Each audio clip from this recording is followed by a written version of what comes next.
We have big news. We have exciting news for you. Tell them what it is, Sareena.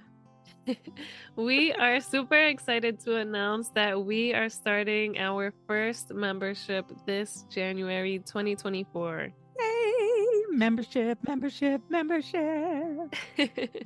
So we're excited to let you know that we will be hosting a monthly membership where when you join, you will be With us live in a Zoom room once a month for a workshop like we just hosted. It's going to be a workshop like that, one topic each month, a different topic. You might even help us come up with the following month's topic from inside our membership. Super excited to meet you. It was so fun meeting a few of you in our inaugural workshop. So we're really looking forward to that. And when you are a member, you will also be receiving a monthly newsletter where I'm going to be a little more intimate and I'll be sharing the things that are working and the things that aren't working for me. Yeah, like taking a tool that you've learned from the podcast and how you're implementing it and how well that worked, or maybe if it didn't work. And then Amma can put in my 2 bits worth. We'll see how that goes. But a membership newsletter and a membership live Zoom room workshop starting in January 2024. Can sign up through our Patreon link in the show notes. Yeah. Yes, everything will be in the show notes, and we can't wait to see you there, listeners. We can't wait. Yay. Hi, my name is Sareena. I am a mother to a toddler and currently pregnant. And hi, I'm Lisa, also known as the Singing Amma. Amma means grandmother in Icelandic. I am a mama and an Amma. At the beginning of my first pregnancy, I felt like I was lacking my village, which is why we are here creating a village with you, in hopes that you won't feel as isolated as I did. I also felt the lack of a village in my early parenting years way back when. And I come to our village with a background in early childhood education. I have been coaching parents along their parenting journeys and supporting them for over 35 years. Amma Lisa and I invite you to grab your latte Or your tea and come sit around the proverbial fire with us each week. when we come together to have a conversation where we'll be talking all things parenting, keeping it real, keeping it raw, right here with you. Hi, it's Lisa, the Singing Amma, coming to you again today. In today's episode, reading one of my previously published magazine columns. And again, after the reading, Mama Sareena will join me to unpack today's topic. Let's go. This is a juicy one. Managing our angry outbursts. Oh, yes, I told you it was juicy. Dear Singing Amma, I yelled at my kids again today. And the guilt I feel afterwards is horrible. I feel like a terrible parent, and I don't seem to know how to stop. Any suggestions greatly appreciated. Signed, Mad and Sad Mama. Dear emotionally expressive Mama, first of all, let me reassure you, you are not alone. A parent who has not yelled at their child does not exist. And the guilt that follows, only too familiar. Aiming at being a calmer parent who does not lose your cool, or nearly as often, is a worthy aspiration. It will take self-awareness, like what triggers you and how to navigate those moments. As well, it will take learning about child development and ages and stages. So you will have realistic expectations of your child or children. Remember, it's okay to feel angry sometimes. It's not okay to attack others and spew it on them. I feel angry is an appropriate statement. You are making me so angry is not. The latter casts blame and is damaging. If I feel angry, I get to own it. It is always mine. To manage anger, let's look first to our own well-being. Like putting on your oxygen mask first. When our energy is low, our fuse is shorter, plain and simple. So, get ample sleep. That'll be easy, said no parent ever. But truly, if we stay up binge watching, now don't lie to me. I know. But if we stay up binge watching to quote unquote relax before bed, we'll need to own our temper and apologize when we lose it. I'm sorry I yelled. You know what? Mama's tired. And when we're tired, we are not always at our best. This is about me, not you. I'll go to bed earlier tonight.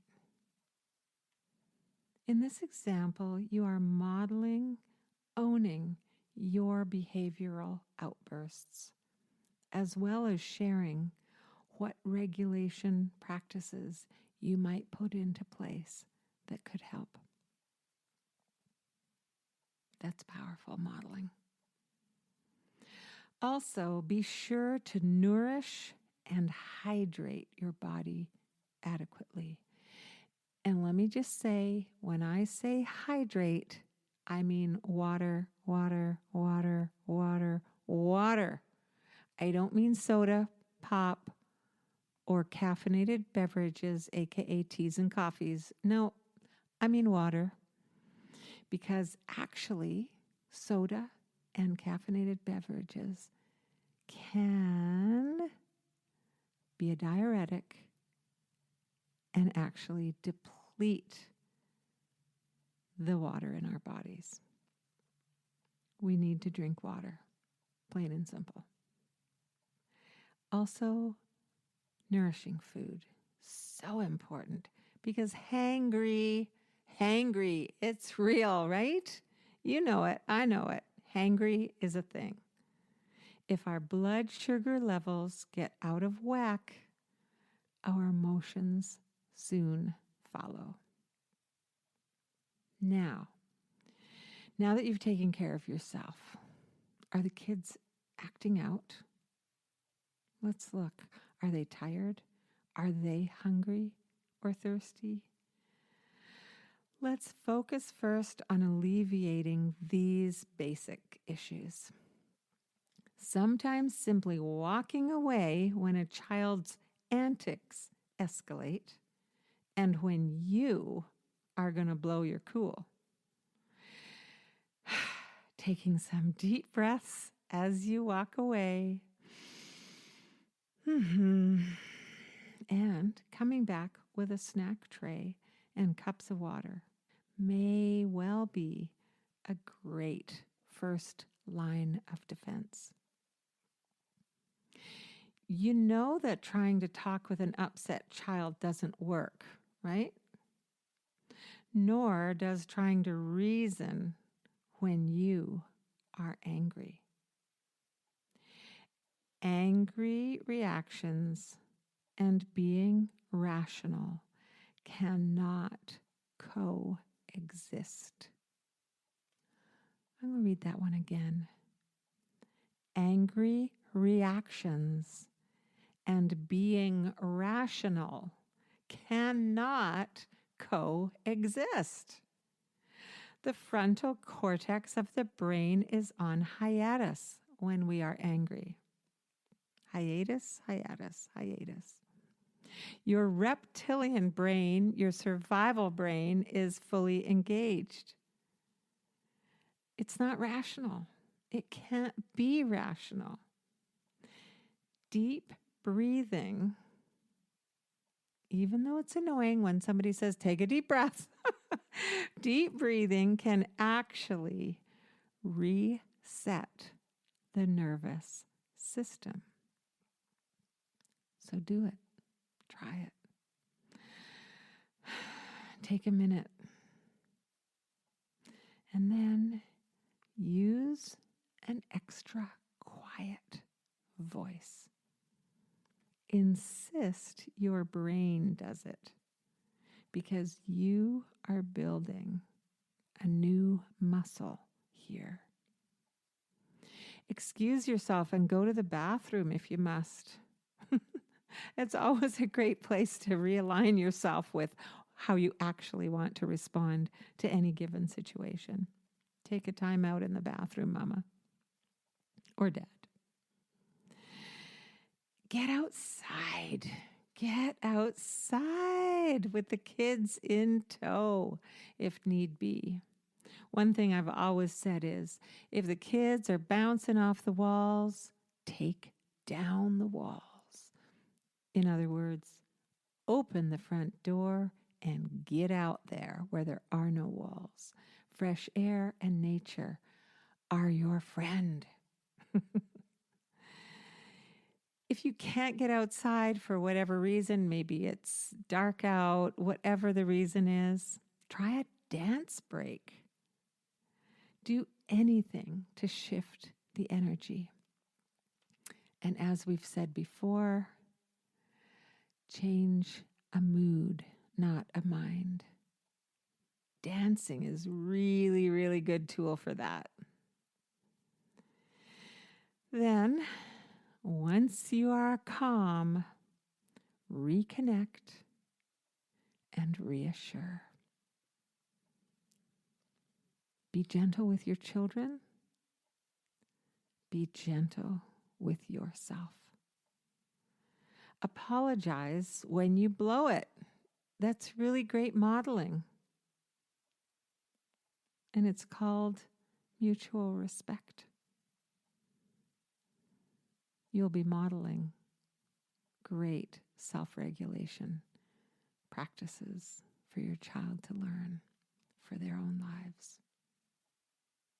Hey, Mama Sareena. Hey, Amma Lisa. That was a good one. I really like that one. And I think it goes perfect now that it's springtime.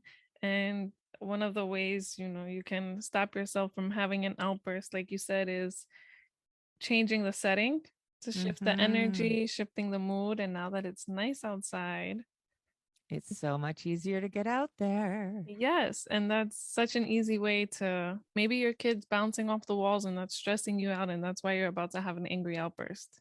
Yeah. And getting outside will just soothe that.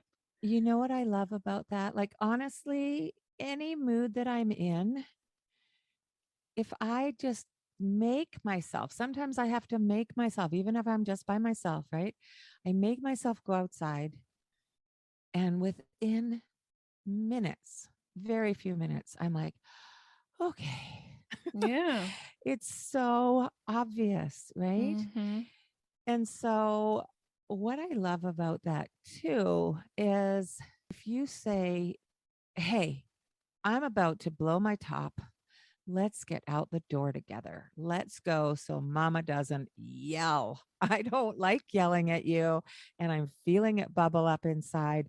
Let's get out of here quick, and just like you are, inspiring them to come outside with you because sometimes kids are resistant to going outside too. but to inspire them, you're both trying to get away from the angry mama. Yeah. And what that is doing too is modeling for your children Mm-hmm. that you can intercept when you feel anger bubbling up. You can intercept it. You can change gears. You can change the environment that you're in, and you can shift into something that's going to help you not explode.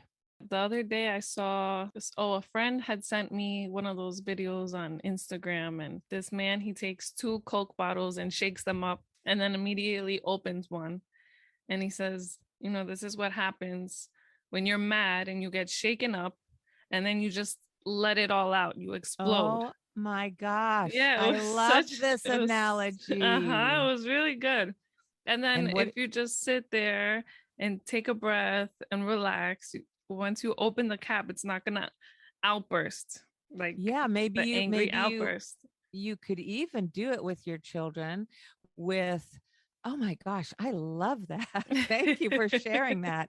You could actually do it when you're ready to explode. That could be another way that model for children what happens. Yeah. And you could say, look, if I go the direction I feel like I'm going, this happens, and you take the top off, or then you could say, let's take 5 deep breaths and see what happens. Mm-hmm. And even after, I don't know how long it would take for a bottle of fizzy to calm down, but if after 5 it still fizzled out a bit up out of the top a bit, it wouldn't be the same big explosion of energy, right? Yeah. And he also mentioned that once the bottle explode, words come out, and you heard words come out like the Coke comes out, and you can't get that back. Like saying, you say Totally. things and you might hurt somebody and you might not mean them, but in that moment, since you're so shaken up, it just comes out. Mm-hmm. And you can't That's take that back. Like the that's Coke that fell so on the ground, good. you can't gather that back. Right. You can't put it back in the bottle. You can't drink it. Yeah. It's not good. It's gone. It's out there. That's so good. And the other thing I was going to say was, even if you blow your top, even if you do yell, you get angry, you have an angry outburst, you can then say, oh, I'm so sorry. Please, can we just get our coats on and get outside so that doesn't happen again? I got to disperse some of this energy in my body that's been building up. And you can't take back the words that you say. That's true. And you can apologize. As parents, some parents don't think it's appropriate to apologize to our children because they feel like it's going to have them show up like they don't know what they're doing, and they're supposed to know what they're doing all the time because they're the parents. That's not true. We're human, right? We are human beings, and we make mistakes. And actually, by apologizing for yelling, because hey, as an adult, I don't want another adult to yell at me. I don't want my partner to yell at me. I don't want to yell at my partner. And sometimes it happens, Mm-hmm. and it doesn't feel good. So acknowledging, hey, I'm so sorry that I yelled. It's not okay for me to yell at you or for us to yell at each other. Let's get the heck outside so that we can let off some of this steam that's built up. Yeah, and it's building that mutual respect, like you said. Exactly. If And showing them that we are human and that it's okay to make mistakes, and then you clean up your mistake. You apologize and you model for them how to move forward. Mm-hmm. And another one that I was sent, it's funny that we did this episode because honestly, I've seen a lot of stuff about this on Instagram lately. Perfect. There was an older brother who noticed that his little brother was about to have an outburst, and he took him to the side and said, just breathe. And he was showing him how to just take deep breaths, just relax before. And it was cute because it was like maybe a 3-year-old and a 5-year-old, and the 5-year-old was So showing his little good. brother. I'm sure that 5-year-old was showing his brother because he was modeled that. He saw that in Ex- his parents, probably. Somebody had taught him either by his observation or by actually sitting him down and teaching him, Yeah. being with him and teaching him. Wow. Yeah, so that was really cute. And sometimes when I get flustered or just overwhelmed, I sit and I just close my eyes and I take deep breaths. When my daughter's with me, she'll sit by my side and she copies me. It's so Totally. cute. You see, that's her learning in action. Our children learn the most from what we do, not from what we say or tell them to do. They learn from what we do. They're Mhm. little imitators. Yeah. So we need to be modeling this stuff for our kids. We can't be yelling at them and then getting mad at them for yelling at us or Mhm. talking back to us or whatever it is that we don't appreciate. If we're being snippy with them, guess what? Yeah. Yeah. So I have a request that you have a look for those wonderful examples and share them on our social, because that'd Yeah. be great to go with this episode. Yeah. So good. And by the way, I don't like Coke. Just saying. Yeah. So just any kind of fizzy drink would do. Yeah, but that's a great example, especially to show So them if good. they're little. So good. Mhm. Yeah. Another thing is sleep, which is obviously very hard for parents, but also so important. And for me, it took me a while to get my daughter into a routine. And she sleeps when I sleep. So I don't, and I kind of wish I did that a little better so that she can go to sleep early and then I have my time because I just took up Mhm. meditating. So I try to meditate in the morning when I wake up before I brush my teeth and at night before I brush my teeth. So sometimes I want to get that meditation in before brushing my teeth, but me and my daughter brush our teeth together and then go to bed Mhm. together. So sometimes she doesn't really let me get that Mhm. meditation in.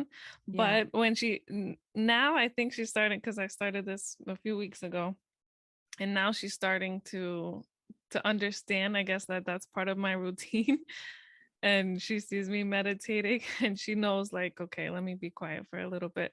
But that's been helping me manage my anger Yes. and calm down. Yes.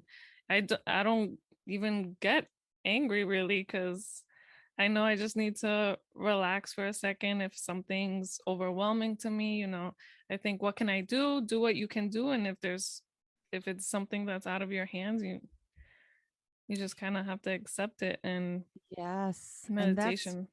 That's so good.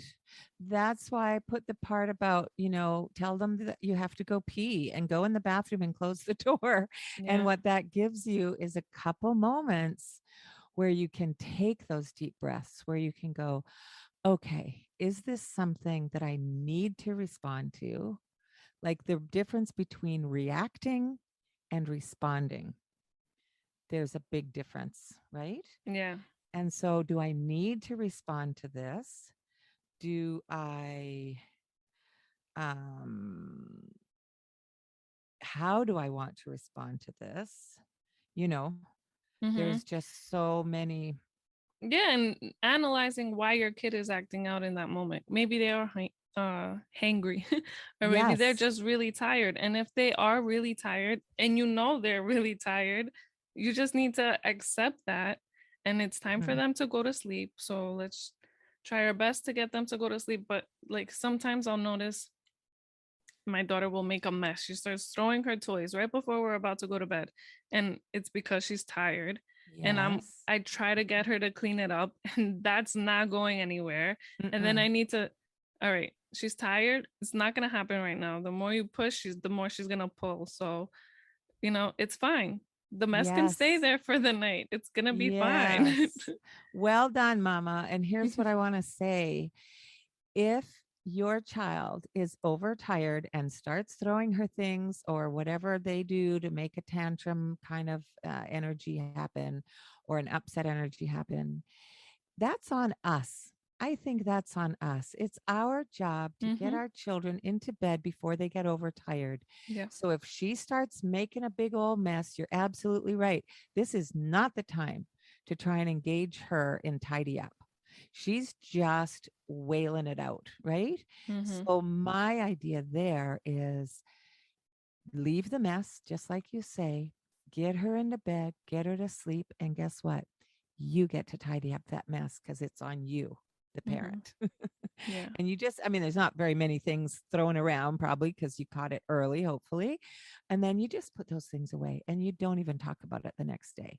You learn as a parent that it's actually, you got to watch for those I'm getting sleepy signs a lot sooner. Yeah, because we Yeah. we get cranky and we act out when we're tired and hungry. Totally. Totally. Yeah. So when you're having that, if you go into the bathroom and have that couple of moments to gather your wits about you so you don't explode, that's when you think, what's going on inside me? Oh my gosh, I'm so tired today. Or, oh, shoot, I haven't eaten for 6 hours or whatever it is. Right. Yeah. So then you know that you've got to help your body to get balanced. And you might notice, oh, we've just had 3 huge days in a row. She's overtired. She's overwired. She just needs some calm energy, whether it's maybe we need to sit on the couch and read a few stories together, or maybe we need to get outside where we can go explore the flowers and the grass that's grow, whatever it is that you can find rebalancing energy for the both of you. Yeah. So good. Yeah. And when you come back out, this is one of the things I find that parents do a lot is we think that we have to tell our kids everything and we have to not be okay with them making us mad. And it's not them making us mad. We are experiencing anger from Mm-hmm. whatever is going on. We got to own it. But that's what a lot of parents think, they're pissing me off today. They're ticking me out, whatever it is. So when we come back out of the bathroom or when we open our eyes after taking those deep breaths sitting on the couch, you don't have to say, hey, I didn't like what was going on, or hey, I was feeling angry, or you don't have to say any of that. If you've realized that your little one is hungry, just get up and go make a snack in the kitchen and bring it out. Don't even say anything. Just go do what has to be done. If they need a rest or a quiet time, come out of the bathroom, sit on the couch, and say, oh, look at this story. Do you remember what happens in this storybook? That kind of thing. Like you change the mood, Mm-hmm. right? You just shift the energy. We don't have to talk it all through. Especially mamas, we're bad at that. We think we have to talk through all the problems that come up. Oh, hell no. You know what I mean? Yeah, Some because what I see sometimes when you try to talk it through and explain, maybe the kid still doesn't understand. So they're just gonna go back and forth with you and give maybe excuses or Mhm. something that doesn't even make sense when it the conversation doesn't need to happen. Just change the mood, not the mind, because Totally. sometimes a kid will they'll go back and forth and it's like a nonsense. And why are we going back and forth with them if they just don't get it? So there's no Totally. point in going into that. Yes. And one other thing, exactly. One other thing around that, if it's around, tidying up toys time because you're coming up for bedtime, not because you're overtired and throwing things around, but, that coming up for bedtime or coming up for transitioning to going somewhere in the daytime, and it's time to tidy up what we've been playing with.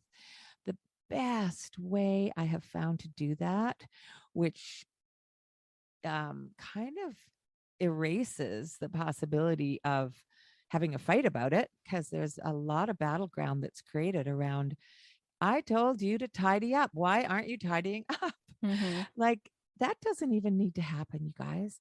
What we need to do is just engage with them. They are young. They are still learning. Sure, they might know how to put their books in their book basket or on the shelf.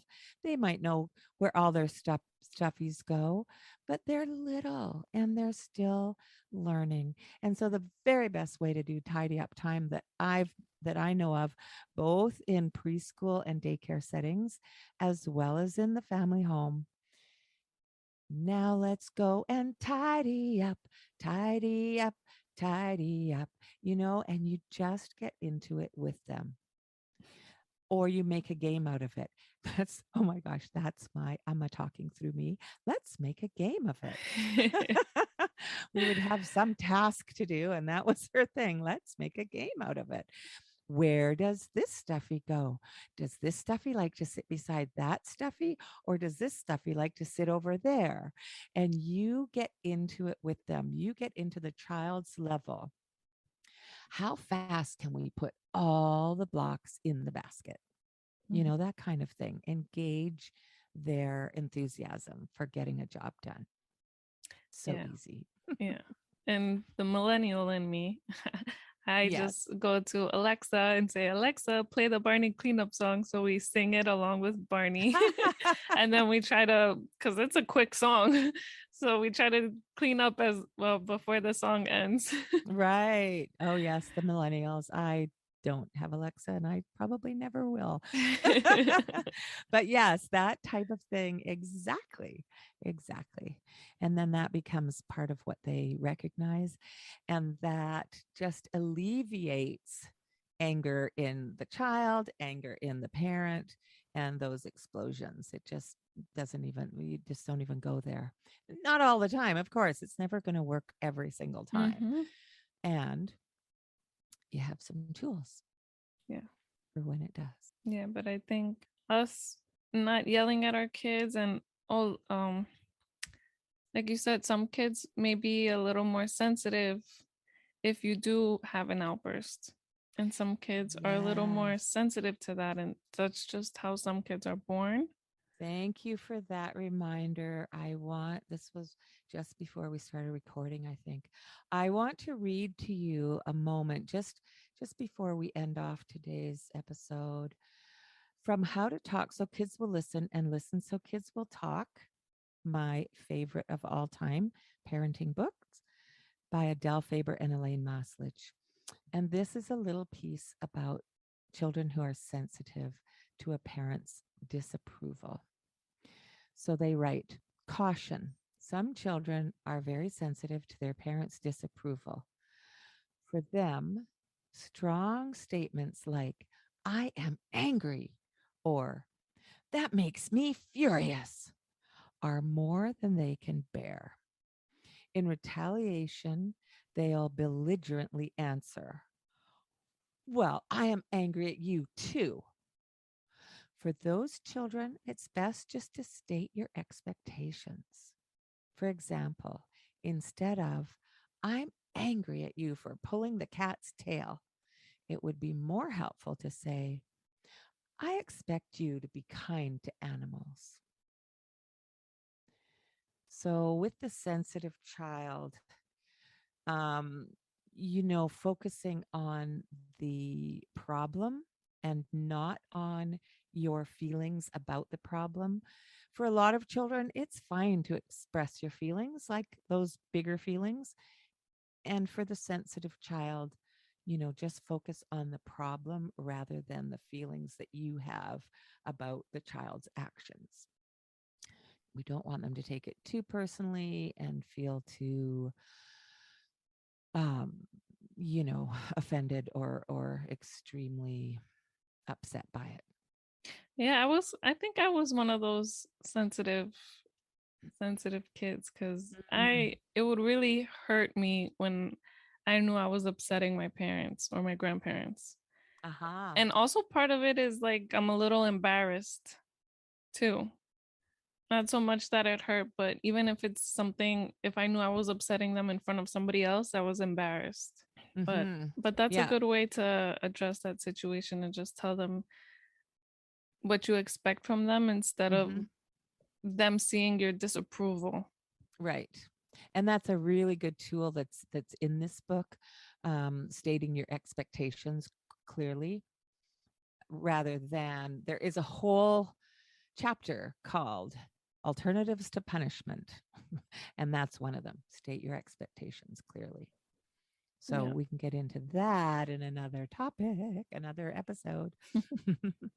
But yeah, all this is really good, and obviously you're not going to listen to this and say, okay, I can't have angry outbursts. It's going to happen, and it takes practice and just applying these tools. Like every episode that we do, I'm learning something, and when I see myself getting into something, how do I explain it? When I see myself in a situation like an episode that we talk about, Mm-hmm. then I always, maybe I'll react, but then I think about the tools that I've gained from these episodes, and then I try to apply. And it takes So practice good. and patience and forgiveness for yourself, Yes, because yes. maybe you'll react the way you don't want to, but then you need to forgive yourself. And I'm learning. This is all a learning process for me. So That is so good to hear. I love it. And what I tell parents when they have taken the 7-week course based on this book, and we talk about all the tools that you learn in chapter 1. Then they come back in second week of classes and they say, oh my God, I just heard myself saying all these things that I know I shouldn't be saying now. And I say to them, yay, because noticing what we're doing that we would like to change, that we know better, noticing is the first step to being able to alter our behavior. So that's, pat yourself on the back. That's actually huge. It feels like you're failing because you're doing something like you're yelling at your child that you now know, I don't have to yell. There's other things I could be doing. And yeah, listen to this episode again and remember some of these ideas from today's episode about that particularly. So it's so good. Learning takes time. Unlearning some mhm. of how we've done things, how things were done to us as a child. Unlearning is a big part of parenting sometimes. And on that note, I'll say that I did yell at my child very early in her life, 3 or 4 times, and I knew that I was not the person who wanted to be yelling at my child. So the other thing that there is to do, and which I did, is I actually pursued some counseling for myself because I knew that me yelling at this young um, human who didn't deserve this towering above her adult to be yelling at her and getting angry at her, it was my stuff. My anger is my stuff. So I actually got some counseling to figure out, why am I having these angry moments? What is that in me? And that was super helpful. So some of you might think about doing that, especially if anger is really bubbling up for you. And I know mine did, when I had my child in the first 2 or 3 years. There was a lot of anger, and you know what it is? It's our own childhood stuff that's coming up. It gets Yeah. triggered. Yeah. It gets triggered by us having our own children. It's amazing. Yeah. And you either break the cycle or you continue it. That's right. And we all want the best for our kids. So Yeah. Yeah. Yay. All right. Well, I'm so happy to hear that you're learning things from every episode, Sareena, and I hope that you are too, listeners out there in the wonderful world of We Are the Village podcast for parents. Thank you for being here with us. thanks for joining us. Hey, so I just wanted to share my 3 takeaways from this wonderful show. I think we can all learn so much from this about ourselves and our children. But number 1 being, analyze the situation before you react. And maybe you're hungry, maybe you're tired, maybe the same, you can say the same for your kids, and this is why they're acting out, causing you to get frustrated. So analyze the situation and see how you can make it better before reacting. Number 2, take a deep breath and just step back before you fizz out of the bottle like the Coke. Just calm down and wait. And then number 3, apologize. If you do react or if you do have an outburst, you can't take back what you said, but you can apologize and model that behavior so that they know how to fix the situation if they were to react or have an outburst. And like Amma says, angry reactions and being rational cannot coexist. So take a step back, take a deep breath, forgive, and move on. We won't get this right the first time, maybe not the second time, but if we are aware of what we're feeling and how to maneuver these situations, then we will get better each day with practice.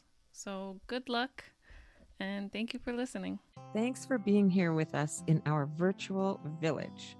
We'd love you to join our Facebook group at The Village Parenting Community and on Instagram at The Village Parenting Pod. And if you enjoy our podcast, please like, subscribe, and share. Also, if you have a moment, please leave us a review. It makes a big difference for us in reaching more parents out there who may be feeling alone. Please direct message us to connect also. We absolutely love hearing from you. And until next week, we'll be keeping it real and raw right here with you. This podcast is sponsored by the Singing Amma's private parent coaching and workshop offerings, and also by Enlightened Designs for Crafty Mamas.